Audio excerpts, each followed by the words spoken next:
chirping, and the sun gonna shine. And I tell you one thing's been on my mind.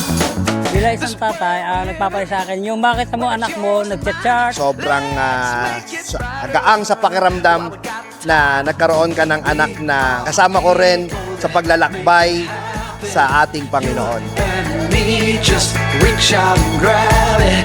And I don't know what you've been told, but it's our time, yeah, it's our world.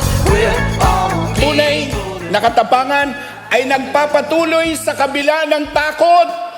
Kasi sa dulo may Diyos na siyang magre-rescue sa'yo, tutulong sa'yo, magmamahal sa'yo. Kaya huwag tayong matakot sa anumang sitwasyon. I've carried a burden for too long on my own. I wasn't created. Sa tuwing nakakaranas po ako ng pagsubok sa aking buhay po, ang tanging takbuhan ko po ay ang Diyos. Siya lamang po nagbibigay ng kalakasan po sa akin. No, higit po sa kalakasang physical, kung hindi po ay kalakasan sa spiritual.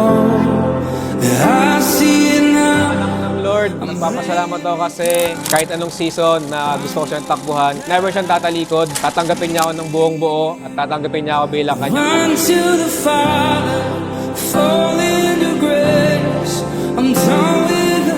At pakiramdam natin, safe tayo sa lahat ng bagay. Merong aalalay, merong tutugon sa mga pangailangan natin dahil siya ang tunay nating Ama na hindi nangiiwan kailanman.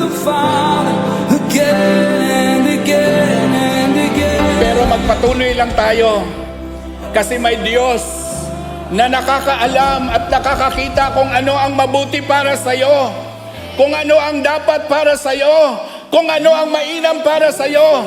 Kasi ang Diyos ay totoong kasama mo. You are perfect in all your ways.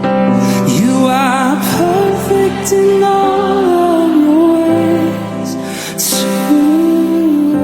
Happy Father's Day, Daddy! Thank you for everything! Thank you guys, I love you. Hindi lahat ng bagay madali, pero enjoyable siya kasi you get to serve with your family. It's who you are and I'm loved by you. It's who I am. Happy Father's Day po, Papa! I love you! It's who I am. You're a good, good father. It's who you are. It's who you are. It's who you are. Pinagpapasalamat ko bilang tatay ay makita kong lumaki ng maayos at naayon sa kalooban ng Diyos ang aking mga anak.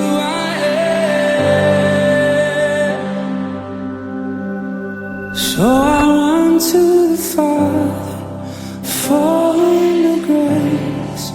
I'm drawn with the heart of reading.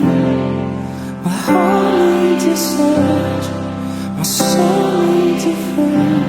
So I run to the Father again and again. Kahit anong sitwasyon, ang Diyos ang takbuhan ko at I'm very proud na anak niya dahil even though I'm not perfect, perfect yung tatay natin na nasa langit at kahit kailan hindi niya tayo papabayaan.